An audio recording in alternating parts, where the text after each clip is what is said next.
Welcome our YouTube channel GSP तांसू 68 BPSC mains के लिए आज हम लोग इम्पॉर्टेंट प्रश्न को पढ़ने वाले हैं। प्रश्न का नाम है गुट निरपेक्ष आंदोलन के प्रमुख उद्देश्यों को स्पष्ट करें तथा वर्तमान संदर्भ में इसकी प्रासंगिकता पर अपने विचार व्यक्त करें। चलिए स्टार्ट करते हैं। इसमें इंट्रो में हम लोग लिख सकते हैं, वैश्विक स्तर पर संयुक्त राष्ट्र संघ के बाद विश्व का सबसे बड़ा राजनीतिक समन्वय और परामर्श का मंच गुट निरपेक्ष आंदोलन है, जिसमें भारत समेत सदस्य देशों की संख्या जहां 120 है, वहीं इसमें 10 अंतर्राष्ट्रीय संगठनों व 17 देशों को पर्यवेक्षक का दर्जा प्राप्त है। आगे इसमें बॉडी में हम लोग लिख सकते हैं, स्वतंत्रता प्राप्ति के बाद भारत में तत्कालीन विश्व की स्थितियों को समझते हुए स्वतंत्र विदेश नीति को अपनाया और वैश्विक शांति को प्राथमिकता दी। इसी क्रम में जब विश्व के दो गुटों में बटा तो भारत ने महाशक्तियों के गुट से दूर रहकर अपने विदेश नीति में गुट निरपेक्षता के तत्व को अपनाकर न केवल भारत के विकास पर ध्यान केंद्रित किया बल्कि अपनी विदेश नीति में काफ़ी हद तक स्वतंत्रता को सुनिश्चित किया। आगे देखते हैं गुट निरपेक्ष आंदोलन का उद्देश्य।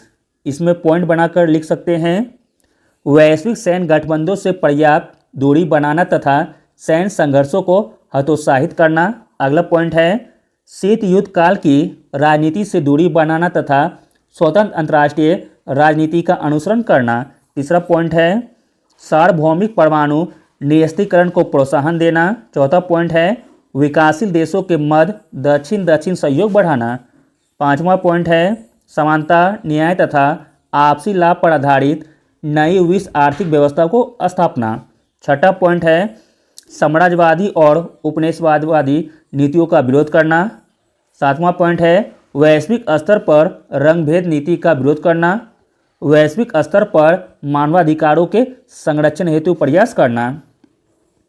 आगे देखते हैं गुट निरपेक्षता आंदोलन की प्रासंगिकता। गुट निरपेक्ष आंदोलन के उद्देश्य तथा इसके गठन की पृष्ठभूमि को देखा जाए तो स्पष्ट होता है कि यह समकालीन संदर्भ में प्रासंगिक तथा लेकिन अनेक ऐसे कारण हैं जिससे इसकी प्रासंगिकता पर सवाल उठाए जाते हैं। तो दोस्तों वह कारण है शीत युद्ध समाप्त होने के कारण गुट निरपेक्ष आंदोलन के उद्देश्य अप्रासंगिक हो गया, अंततः इसे समाप्त कर देना चाहिए।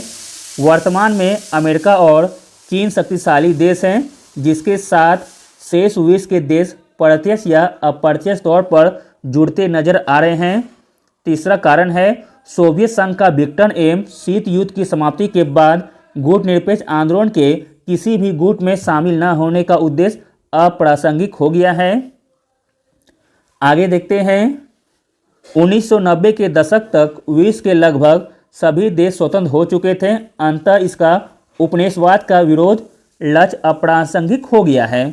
अगला है परमाणु संपन्न देशों ने जहां परमाणु निरस्त्रीकरण के बजाय अपने परमाणु हथियारों की मात्रा को बढ़ाने पर अधिक ध्यान दिया, वहीं गुट निरपेक्ष आंदोलन के सदस्य देश भी परमाणु परीक्षणों को अंजाम दे रहे थे। अंततः सार्वभौमिक परमाणु निरस्त्रीकरण को बढ़ावा देने का उद्देश्य अप्रासंगिक हो गया है। अगला देखते हैं, उपरोक्त तथ्यों से प्रतीत होता है कि वर्तमान में गुट निरपेक्ष आंदोलन की प्रासंगिकता समाप्त हो गई है, लेकिन वास्तव में ऐसा नहीं है। आज भी अनेक ऐसे वैश्विक कारण हैं जिस पर सभी देशों को मिलकर कार्य करने की आवश्यकता है।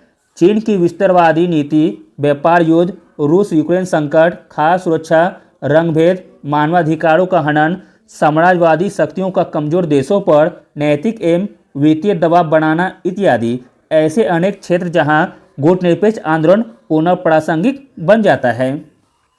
विश्व शांति एवं सहयोग हेतु, अंतर्राष्ट्रीय समस्याओं के निराकरण हेतु, आपसी मतभेदों को दूर करने हेतु, क्षेत्रीय अखंडता और संप्रभुता हेतु, परमाणु एवं जैविक हथियारों पर नियंत्रण हेतु, रंगभेद एवं मानवाधिकार उन्मूलन हेतु, स्वतंत्र विदेश नीति। वर्तमान वैश्विक हालात में गुट निरपेक्ष आंदोलन की महत्ता को भारतीय प्रधानमंत्री के द्वारा मई 2020 को दिए गए भाषण में समझा जा सकता है, जब उन्होंने कहा था कि कोविड-19 के रूप में मानवता पिछले कई दशकों के सबसे भयंकर संकट का सामना कर रही है तथा वैश्विक एकजुटता को बढ़ावा देने के लिए गुटनिरपेक्ष आंदोलन की जरूरत है। निसंदेह कोरोना महामारी ने हमारी परस्परता और निर्भरता को और अधिक स्पष्ट कर दिया। हालांकि महामारी के प्रभाव कम होने के बाद आतंकवाद, जलवायु परिवर्तन, वैश्विक अशांति, साइबर सुरक्षा जैसी अनेक चुनौतियां हैं जिनका सामना कई देश अकेले नहीं कर सकता है तथा आपसी सहयोग तथा स्पष्ट नीति द्वारा ही इनका हल निकाला जा सकता है तथा इस दिशा में गुटनिरपेक्ष आंदोलन एक बेहतर विकल्प है। Thank you.